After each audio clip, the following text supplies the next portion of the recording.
Um dia um homem estava caído, passaram ali muitas pessoas. É uma alegria a gente chegar aqui e ver o pessoal, amigos, roxinhos conhecidos, né? Novos, porém conhecidos há muitos anos. E hoje eu conheci mais esse casal aqui. Acho que é a primeira vez que eu vejo vocês, né? É uma alegria, sejam bem-vindos vocês. Em 1973, Chico Xavier esteve em Goiânia, a convite dos deputados goianos para receber o título de cidadão goiano. E aí foi pedido a ele que fizesse uma conferência na ocasião em que ele receberia o título de cidadão goiano. Mas ele respondeu que não era capaz de fazer uma conferência, uma palestra nos moldes como a gente conhece o Divaldo, vários oradores, expositores espíritas, né? Mas ele, juntamente com Emmanuel, poderia responder algumas perguntas que fossem formuladas. E várias perguntas foram formuladas e Chico respondeu com a ajuda de Emmanuel, e surgiu um livrinho chamado Chico Xavier em Goiânia. Quem quiser ler depois, eu acho nas livrarias. E ele é de 1973. Então, aproximadamente 40 anos agora, né? Eu trouxe um tema hoje chamado A Nova Era. Quando a gente chega no final do ano, a gente sempre faz aqueles planos, aqueles pensamentos. Não, no ano que vem eu vou fazer isso de diferente, vou fazer aquilo, vou mudar, né? E quase todos nós pensamos isso e planejamos, que às vezes executamos uma parte, de outra a gente esquece, ou de outras vezes a gente não consegue ainda, fica para depois ainda. Mas aí eu trouxe um tema hoje falando sobre a nova era, né? Olha só, quando ele fala a nova era dá uma ideia de longo prazo. Então é diferente de eu falar assim, qual é a mudança que eu quero rápida? Isso às vezes é fácil. Qual a mudança que eu quero exteriormente? É fácil, né? Trocar de roupa, trocar de perfume, mudar o cabelo, isso é fácil. Mas assim, qual é a mudança que eu quero para mim? Na minha essência, no meu modo de amar, de sentir. Então, gente, geralmente eu faço perguntas que nos ajudam a responder. Toda pergunta é uma resposta, tá? Não precisa se importar se está correto ou errado, mas só da participação já seria ótimo. Então vamos começar aqui. Quem sou eu? Você vai perguntar para você mesmo, né? Como se tivesse um espelho na sua frente. Quem sou eu? Se tivesse menina aqui, a hora que eu perguntasse quem sou eu falava, você é o Vladimir, né? Mas assim, você, quem é você? Quando você se olha no espelho da sua casa, do shopping, da loja de sapato, do seu celular, no carro, em todo lugar que você vai com o espelho, quando você se olha, quem você vê lá? Quem ajuda aí? Quem é você? Ela sorriu. Quem é você no fundo, no fundo? Eu sei que nesse momento você é uma mulher, tem uma idade, tem um cabelo assim, tem essa pele, né, tem esse corpo. Mas quem é você na essência? Quem ajuda? Amigo, você? Eu seria um espírito em evolução. Espírito em evolução. Né? A gente fala assim, espírito imortal. Né? A gente não cita isso. Nós somos um espírito imortal, que ora estamos na Terra, ora estamos fora da Terra, mas o espírito é o mesmo. Então isso vem a outra pergunta. Então você é um espírito, mas nesse momento você está encarnado nessa forma, com essas condições, né? Nessa família. Mas no fundo você é um espírito. Deixa o corpo, volta no corpo, deixa o corpo, volta no corpo, continua sendo um espírito. Segunda pergunta. Quantas vidas teve nosso espírito? Essa aqui eu consigo, você. Infinidade. Infinidade. Tá certo. Quem arrisca outra resposta diferente? Quantas vidas, repita o seu nome? Jack. O Jack, se a gente falar assim, quantas encarnações teve o Jack aqui na Terra? Ele pode até ter tido umas 10, 12. Mas olha só, quantas vidas teve o seu espírito? Quantas vidas? Teve o seu espírito, não é o seu corpo, não. A vida espírita é uma, né? Uma, gente. Desde quando você foi criado por Deus, até agora, a sua vida é uma. Só que ela vai se transformando, né? Transformar significa você ser o mesmo, só que vai se modificando, né? Então, o Jerry, quando foi criado lá por Deus, ele era simples e ignorante. Simples porque não tinha complexidade nenhuma na vida dele, na mente dele. Ignorante porque ignorava as leis da vida. Mas ele aprendeu. Foi nascendo aqui, nascendo ali, nascendo num reino, no outro. Chegou a essa forma atual. Então, o espírito dele teve uma vida.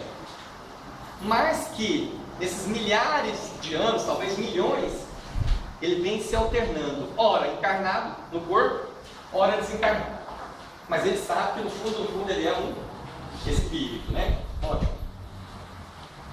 Qual é o objetivo da doutrina espírita? Se a gente sabe que é um espírito, então qual é o objetivo da doutrina espírita? Tem ajuda? Rosângela. Aperfeiçoar? Aperfeiçoar, né? Então, gente, trabalhar. Eurípides Barçanufo, ele diz assim, o objetivo da doutrina espírita é esclarecer as consciências. Então, a nossa consciência é o nosso espírito. Esclarecer significa iluminar, clarear, né? Deixar livre de qualquer ignorância. Então, nós estamos aqui para nos esclarecer, para nos aperfeiçoar. Às vezes, gente, momentaneamente, a gente fala assim, nossa, parece que eu regredi. Às vezes a gente fala isso, né? Nossa, esse ano de 2013 eu fiz muita coisa. Não, gente, eu acho que eu parei. Outros falam assim, não, eu acho que eu regredi. Não. Às vezes a gente pode ter parado ou regredido fisicamente, materialmente. Mas o seu espírito não tem como regredir. Ele acumulou experiências, né? Se foram boas, agradáveis ou ruins, desagradáveis, aí a gente não sabe. Mas ele acumulou mais experiência. Então, o seu espírito se enriqueceu esse ano que passou. De várias experiências. Nós temos então, gente, nesse caminhar do espírito, de simples e ignorante, até o auge do conhecimento, o auge do amor, uma caminhada muito longa, na qual nós estamos mais ou menos no meio do caminho, né? A Terra não é um planeta muito atrasado, mas também não é o mais adiantado.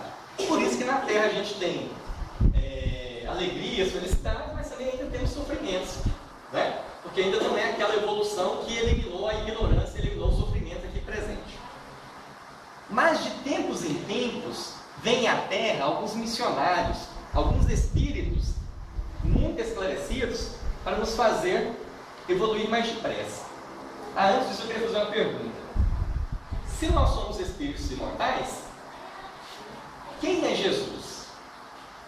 Né? Porque nós somos considerados cristãos. Quem é Jesus para nós? Quem ajuda? É o nosso modelo perfeito de evolução. É um modelo perfeito de evolução. Por quê? Ao renascer aqui na Terra, Jesus já era um espírito muito evoluído. Ele participou da Terra desde a sua criação, desde a sua formação. Mas de tempos em tempos ele reencarna na Terra para fazer a Terra evoluir, para que avance mais rapidamente. Então Jesus é considerado por nós o mestre, né? O modelo, mas antes disso ainda ele é considerado o governador espiritual da Terra. O que isso significa? Que tudo que acontece na Terra, em termos morais, Jesus está acompanhando, Jesus está cuidando. Às vezes acontecem coisas boas, ele está junto, ele deve ficar contente com isso. Acontecem coisas ruins, ele está junto. Aí ele fica pensando assim, nossa, aquelas crianças ainda não aprenderam, né? Então Jesus é o governador espiritual. Qual o significado que isso tem para a gente? Jesus ser o governador. Que ele cuida de nós, ele cuida desse planeta. Aí você fala assim, mas tem as tragédias, né? Tem o tsunami que matou 300 mil pessoas. Aí é da característica da Terra ainda, né, gente? Mas teve o terremoto no Haiti. É da característica da Terra ainda acontecer esses acidentes, né, esses desencarnes coletivos. Só para vocês entenderem como que é importante esse legado de Jesus, esse cuidado, eu vou contar a história de uma fábrica. Existia uma fábrica que as pessoas trabalhavam muito triste nessa fábrica. Aí o que aconteceu? Entrou uma pessoa nova na fábrica. E ele falou assim, não gente, vou fazer o seguinte, a partir de... Tinha muitas mulheres na fábrica, né? A partir de amanhã eu vou pintar essas paredes tudo de rosa. Aí, gente, ele foi lá, pintou as paredes tudo de rosa. No outro dia, quando todo mundo chegou, a fábrica toda pintada. Aí todo mundo ficou assim mais contente, mais alegre. Disse, nossa gente, olha só, tem alguém cuidando de nós, né? Olha só, pintou a fábrica toda de rosa. Passado uma semana ele teve uma ideia. Falou assim, não, agora eu vou trocar essas lâmpadas. Aqui está meio escuro, meio sombrio, vou colocar umas lâmpadas mais alegres, mais fortes. Aí no outro dia, quando o pessoal chegou para trabalhar, olhou assim aquela iluminação toda bonita, né? Toda alegre, e falou assim, nossa gente, olha só, tem alguém cuidando de nós. E todo mundo trabalhou mais contente, né? Aí o que aconteceu? Uma semana depois, caiu um poste perto da região. E aí a iluminação ficou só a metade. Aí todo mundo, quando chegou no trabalho, falou assim, gente, olha só, hoje está só a metade da iluminação. Eu acho que eles diminuíram a iluminação porque faz bem para nós, tem alguém cuidando de nós. Então só de você saber que tem alguém cuidando de você, faz uma diferença na sua vida. Né? Você tem mais confiança, você tem mais alegria de fazer as coisas. E Jesus é isso, é o governador espiritual. Né? É diferente do nosso governador carnal, que é o Armando Perillo, né? A presidente, que é a Dilma. Porque eles cuidam da nossa parte moral. A material são esses governantes que cuidam, né? Que entram, saem, modificam leis, né? Fazem uma coisa diferente do outro, mas Jesus não. Ele sabe aonde nós vamos chegar, né? Ele sabe o que nos espera no futuro. Então, ele trabalha e ajuda que a gente chegue lá dentro das nossas possibilidades. Mas de tempos em tempos, então, Jesus vem à Terra, reencarna, nasce aqui, para fazer evoluir a Terra. Só que de vez em quando ele não vem, ele envia pessoas no seu lugar para fazer esse trabalho. Uma dessas pessoas que veio há mais de, deixa agora vocês me pegar, mas é mais ou menos uns 4.000 anos, Moisés. Quem sabe o que significa Moisés? Alguém já ouviu falar? O significado do que significa Moisés? Me arrisca? É nascido das águas. Então Moisés veio e trouxe para aquele povo da época, que era considerado povo eleito, né? Um povo na época mais avançado, ele trouxe certos ensinamentos, certas regras. Só que as regras de Moisés, se a gente for analisar aos olhos de hoje, são regras civis. São regras que governam mais ou menos como a política, né? Ela governa a nossa vida em sociedade. E um pouco das leis que Moisés revelou são leis morais, que aí revela as nossas leis do sentimento, da nossa consciência. Mas na época foi um avanço muito grande, porque a lei era de quê? Do mais forte.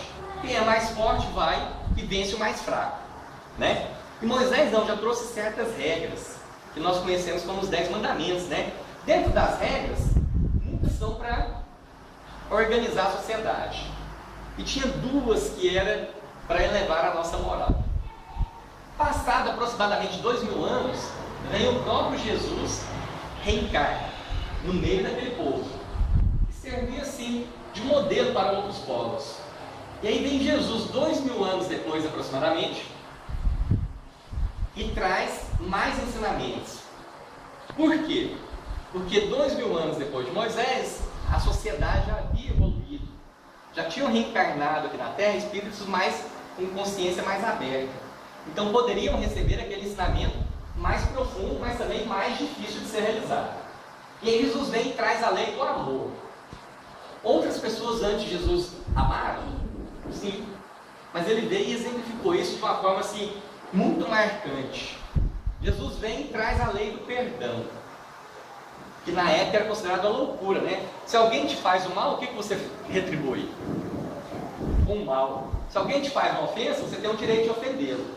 Aí Jesus fala assim, não, se alguém te ofende, perdoa. Se alguém te obriga a andar 1.000 passos, ande 2.000.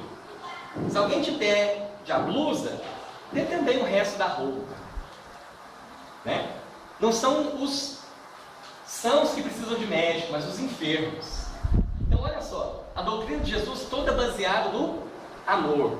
Quando Pedro quis revidar à força a agressão sofrida, Jesus falou assim, Pedro, guarda a espada.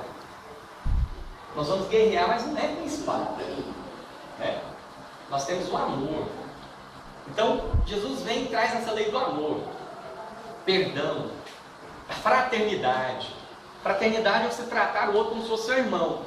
O tio do carro da pamonha, meu irmão, Não, mas eu posso tratá-lo como se fosse.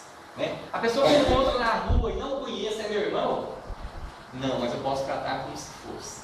Então essa é a ideia de Jesus, né? É difícil isso? O rapazinho como chama? É difícil tratar uma pessoa como seu irmão? Não. Por isso, se a pessoa de Jesus falasse assim, olha, você tem que amar todo mundo como você se ama. É difícil? Aí é. Mas assim, tratar todo mundo como se fosse seu irmão não é tão difícil. Algumas pessoas que a gente já consegue amar como a gente se ama, né? Mas agora, tratar como irmão, a gente pode fazer isso com todos. Então esse é um ensinamento de Jesus. Ah, e qual o significado do nome Jesus? Gente, depois de 40 anos que eu fui descobrir, alguém sabe qual o significado de Jesus? O que significa Jesus? Alguém chuta aí? Não? Ao Cristo.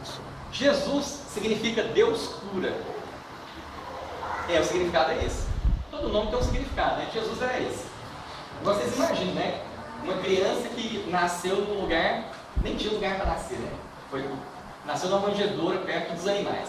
Com um nome pomposo desse, né? É porque eles sabiam que estava renascendo ali um espírito muito avançado, como o Otto falou, né? Um espírito mais perfeito que já reencarnou na Terra. Mas aí, gente, mais ou menos 1800 anos depois, 1857 anos depois do nascimento de Jesus, veio uma nova revelação, que é a revelação dos Espíritos. Aí tem uma diferencinha das outras revelações, porque a primeira revelação estava centrada em Moisés, nos ensinamentos de Moisés, que Moisés recebeu lá no monte, né? Na verdade, não era o ensinamento de Moisés, ele recebeu e repassou às pessoas. A segunda revelação, grande revelação, foi trazida por Jesus, personificada na sua pessoa, né? Que muitos conheceram e muitos narraram os feitos de Jesus. Mas a terceira revelação, ela ocorre por meio dos Espíritos. Quem são os Espíritos? Allan Kardec, quem mais? Quem são os Espíritos que revelam? Somos nós somos Espíritos, né? Nesse momento encarnado no corpo. Mas os ensinamentos vêm dos Espíritos, encarnados ou desencarnados. O Espírito, quando é encarnado, é sábio, ele se encarna e ele continua sábio, né? Então ele pode emitir opiniões, ensinamentos que a gente vai avaliar se são úteis ou não, se são bons ou não. Então, a terceira revelação, revelada pelos Espíritos, Kardec fez o quê? Organizou as respostas e formou um corpo de ensinamentos. Mas de Kardec para cá, nós já temos mais ou menos uns 150 anos do primeiro livro, muitos outros ensinamentos foram gerados. E continuam a ser gerados, porque a humanidade é progressiva, sempre ela busca ir para frente. Embora momentaneamente, às vezes a gente pensa assim, não, nós estamos estagnados. Então nós estamos retroagindo, né? Mas nós não estamos retroagindo. Materialmente, às vezes podemos falar, estacionei esse ano. Fisicamente, meu corpo vai decaindo a sua força, né? O seu vigor. Mas espiritualmente não, nós estamos nos enriquecendo. E aí, gente, esses espíritos vêm trazer, vêm reforçar aqueles ensinamentos de Jesus que foram perdidos com o tempo, que foram esquecidos, que foram às vezes negligenciados, né? E aí nós estudando aqui no centro esse semestre, um livro chamado Quem Ama Perdoa? Não. Quem Perdoa Liberta. São 3 livros, nós estamos no segundo. E esse livro, gente, traz um ensinamento que é o que eu quero trazer hoje aqui pra gente. Ele diz que os personagens do livro lá são espíritos desencarnados. E os espíritos chegam lá no mundo espiritual achando que sabem muito. Aí eles vão mostrando para os espíritos que eles sabem muito pouco. E alguns entram em choque, outros aceitam. Não, realmente eu sabia muito pouco, agora que eu estou aprendendo. Outros entram em choque, não aceitam. Eles acham que tem que chegar lá mandando, né, dando ordens, igual fazer aqui na Terra. E esse livro traz um ensinamento que é muito importante. Ele mostra a diferença entre saber e fazer, e entre saber, fazer e viver, que é o que nós vamos comentar agora. Saber, quando você lê algo, quando você ouve algo de alguma pessoa, quando você vê uma cena na sua frente, qualquer tipo de conhecimento que você adquire, você passa a ter o saber, o conhecimento. inicialmente a gente pode falar assim que é teórico. Vamos dar um exemplo. Perdoar é bom pra gente? Vocês sabem que isso já foi ensinado para vocês? Né? Foi ensinado. Todos nós já aprendemos desde criança. Você deve perdoar seu irmão, perdoar a pessoa que te ofendeu. Aí você fala assim, não, realmente perdoar é bom. Então você sabe que perdoar é bom. Foi ensinado para você, de fora para dentro. Você recebeu essa educação. Mas aí o que acontece? A minha vizinha ali com o som alto, eu vou lá e brinco com a minha vizinha. Aí eu penso assim, nossa, eu sabia que perdoar era bom, gente, mas eu fui lá e briguei com a minha vizinha. Briguei com meu irmão, com meu pai, com minha mãe, com minha esposa, com minha namorada. E a gente briga com quem é próximo, quem é longe não vai brigar para quê? Não tem necessidade. Aí você fica meio em choque, assim, você fica meio contraditório. Você pensa, poxa vida, eu sei que perdoar é bom, mas eu não consigo perdoar. A consciência da gente fica meio em choque, né? Contraditório, você fica assim com a consciência de culpa. Por quê? Você sabe uma coisa, mas não consegue viver essa coisa, então fica a consciência de culpa. Mas aí eu vou aprendendo com a vida, com os acontecimentos, e aí chega um ponto, gente, que além de saber que perdoar é bom, aí eu faço, eu perdoo as pessoas. Então olha só, agora já não há diferença entre saber e fazer, né? Como eu falei com ele aqui, todo mundo é meu irmão, eu sei disso. Deus é nosso Pai, todo mundo é meu irmão. Mas agora eu vou fazer com que o outro seja meu irmão realmente. Saber é uma coisa, fazer é outra. Por isso que às vezes a gente fala, né? Nossa, saber é fácil, né? Falar é fácil, fazer é que é difícil. Mas aí tudo bem, anos e anos, reencarnações e reencarnações, nós aprendemos. Não, agora eu sei que perdoar é bom. E eu sei perdoar as pessoas, porque quando eu perdoo, eu liberto a pessoa, mas eu me liberto também. Então perdoar é bom. Agora já não me incomoda mais isso, eu sei fazer. Não é isso? Tá bom, mas aí tem mais um probleminha, gente. Muitas vezes, você sabe, você faz, mas você não vive aquilo. Vou dar um exemplo. Você não vive aquilo que você passou, você não viveu. Você não aprendeu nada com aquilo. Você não se modificou interiormente em decorrência daquele acontecimento. Vamos dar um exemplo aqui que eu gosto muito. Gente, sofrer ensina? Depende. Se a pessoa tirar algum aprendizado do sofrimento, sofrer traz uma evolução. Mas tem gente que sofre e não aprende com o sofrimento. Adiantou o sofrimento com a evolução dela? Não. Tem gente que quando sofre, ele se revolta, ele empaca, a vida dele para ali, naquele sofrimento. Então, muitas vezes ele soube, mas não fez. Ou às vezes, a gente sabe, faz, mas aquilo não nos modifica. Vamos dar um exemplo? A minha vizinha ligou o som alto lá, está me incomodando, eu vou lá e brigo com ela. Aí, ano que vem eu aprendi, não, agora eu não vou mais brigar com ela, porque eu aprendi que o perdão é bom. Eu vou chegar lá e conversar com ela. Aí eu chego lá e falo assim, ó vizinha, você poderia baixar o seu som um pouquinho, porque nós estamos fazendo uma reunião lá em casa, precisa de silêncio. Aí ela, tudo bem. Então olha só, agora eu aprendi, né? Eu não vou brigar com ela. Mas o que ela fez que está me incomodando, eu perdoei, não gerou ofensa em mim, não gerou briga com ela. Ótimo. Agora, eu ter feito isso gerou alguma modificação interior em mim? É isso que nós estamos querendo saber agora. É final de ano, vamos levar uma cesta de alimentos. Aí vamos eu e o Messias lá. Nós sabemos que levar a cesta de alimentos para quem precisa é bom, sabemos? Nós fazemos isso, porque olha só, nós dois fomos lá. Agora a pergunta que eu quero fazer: nós dois levarmos a cesta de alimento gerou alguma mudança interior em nós? Entendeu? A hora que eu entreguei a cesta, voltei para casa, eu chego chutando o portão, chutando o cachorro, brigando com quem está em casa? Então, gente, olha só, você sabe, você viveu, mas você não cresceu com a experiência. Então olha o desafio que nós temos aqui. O Hernan um dia ele, filmando aqui uma palestra, apareceram vozes, né, alguns gemidos, algumas pessoas pedindo ajuda. Aí ele falou assim, é óbvio, o centro espírita é um hospital, os espíritos são trazidos para receber atendimento. Você chega no hospital, num pronto-socorro, o que você ouve? É gemido, né? São gritos de dor, dificuldades.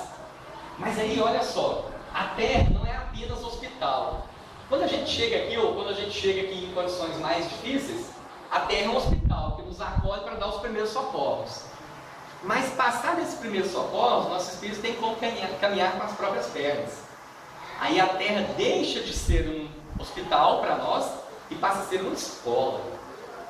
Então é essa escola que nós temos aqui, uma escola da alma, né? Assim como aprendemos coisas para o nosso corpo, as coisas materiais que são necessárias para a nossa evolução, né?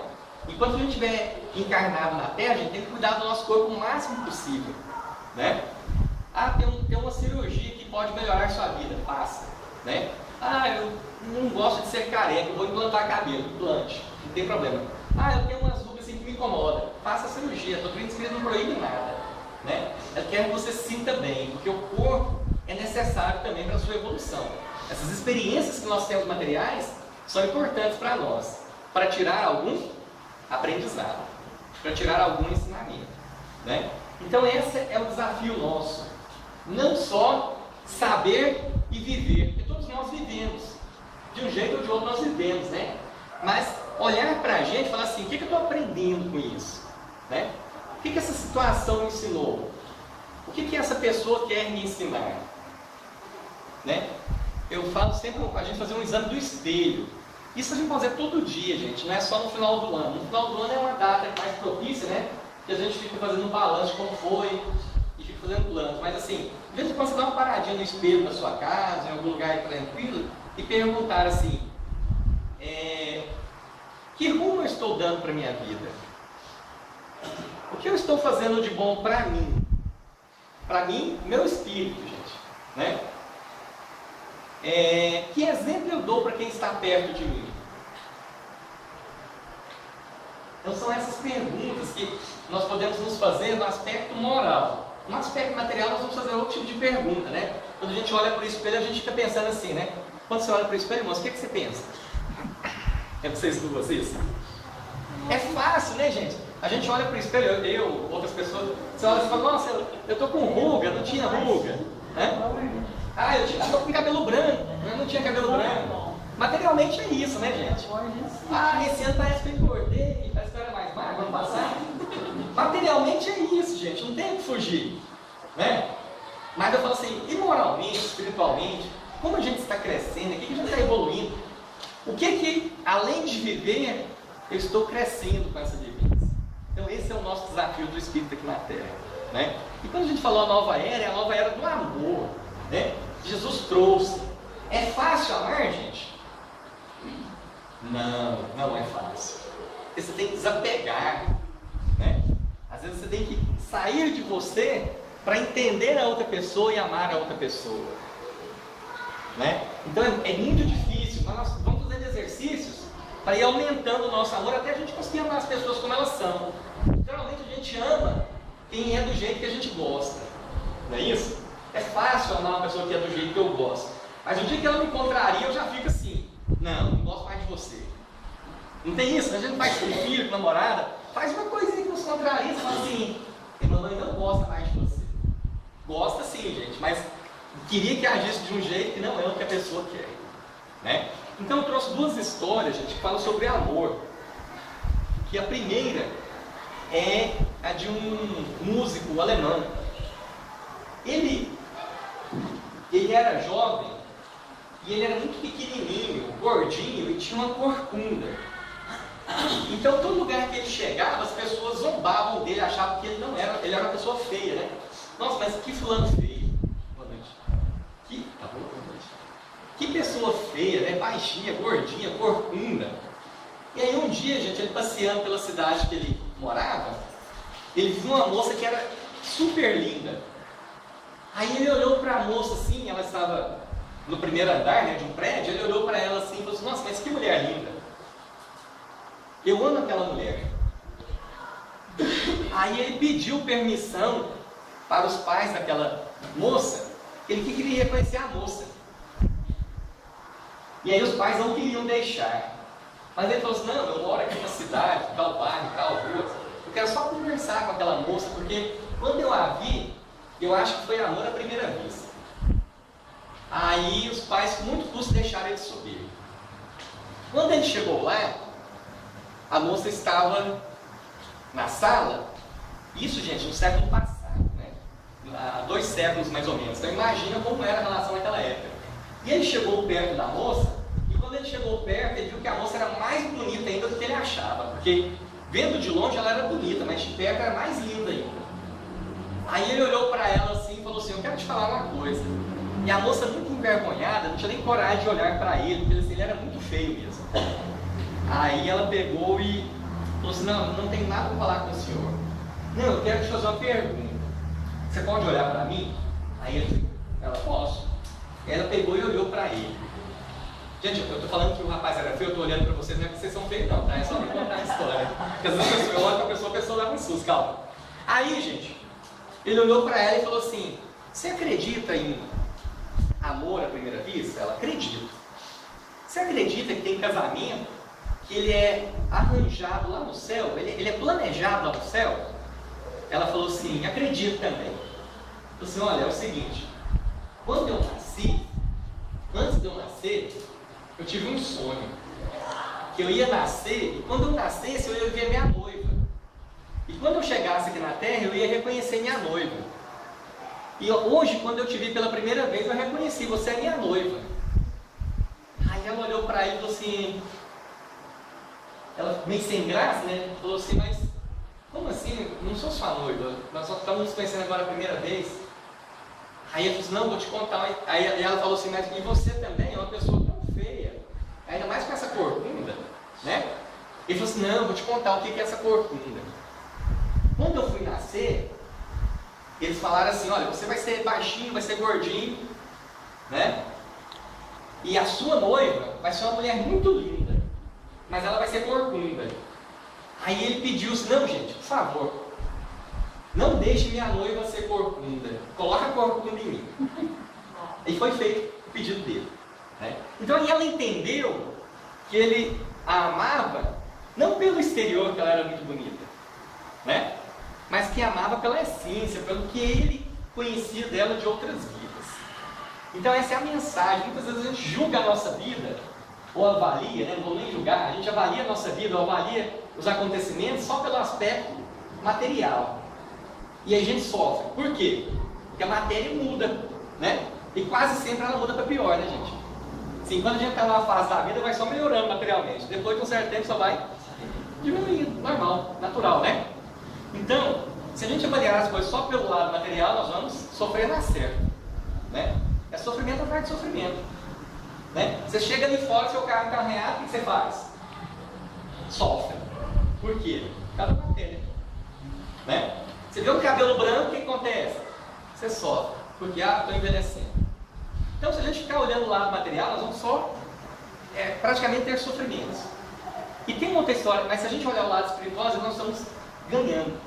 Estamos conquistando valores que serão muito úteis a nós. E para terminar a história do Chico Xavier, tem 2 histórias que eu gosto muito, curtinhas.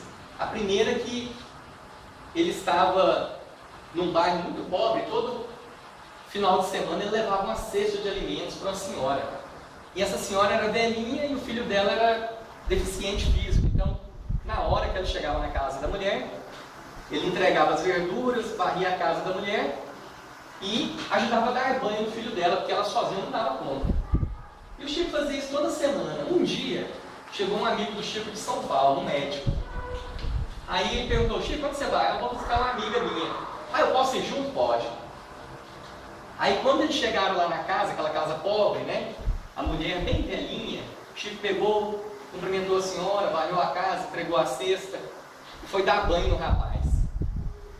Aí quando ele estava dando banho, terminou, o médico chamou ele no cantinho assim e falou assim, Chico, é o seguinte, eu sou médico, se você quiser, eu aplico uma injeção nele, ele morre, ninguém fica sabendo. A gente acaba com o sofrimento dele e acaba com o sofrimento da mãe dele, que é muito velhinha, já não tem força para cuidar do filho. Aí o Chico olhou para ele e disse: não, esse irmão nosso aqui que está nesse corpo disforme, deficiente momentaneamente, é um espírito brilhante. Mas, de tão brilhante que ele foi, ele enganou muitas pessoas, levou muitas pessoas para o mal, iludiu, desencaminhou muitas pessoas. Então, para ele não receber a vingança agora desses espíritos, ele vem nesse corpo. Porque ninguém imagina que um espírito brilhante está num corpo disforme, um corpo frágil, né? Um cérebro que mal emite um pensamento. Então, esses inimigos dele do passado chegam aqui na Terra, não encontram então, um sossego para ele. Outros inimigos que ele fez, que ele lesionou e desencaminhou, já o perdoaram. Porque o tempo passou, a gente vai aprendendo coisas novas, a gente vai perdoando as pessoas, né? Então, para ele, esse corpo disforme é uma bênção, né? É um momento dele se aprimorar, dele evoluir. Aí o Chico virou para o médico e falou assim: porque na lei da vida, não é com violência que nós vamos resolver os problemas, é com amor. E aí veio o ensinamento de Jesus, né? Como reconhecerá o cristão? Por muito amar. Então esse é o nosso desafio, né, gente? Conhecer, saber, viver, aprender e amar. Essa é a mensagem de hoje, né? E que todos nós possamos levar isso para casa e levar essa mensagem e pensar lá na tranquilidade de casa: o que eu estou fazendo? Que direção minha vida está tomando, né? O que eu posso fazer melhor? Seja para mim, seja para as pessoas que estão próximas de mim. Jesus nos abençoe, que assim seja. Um dia um homem estava caído, passaram ali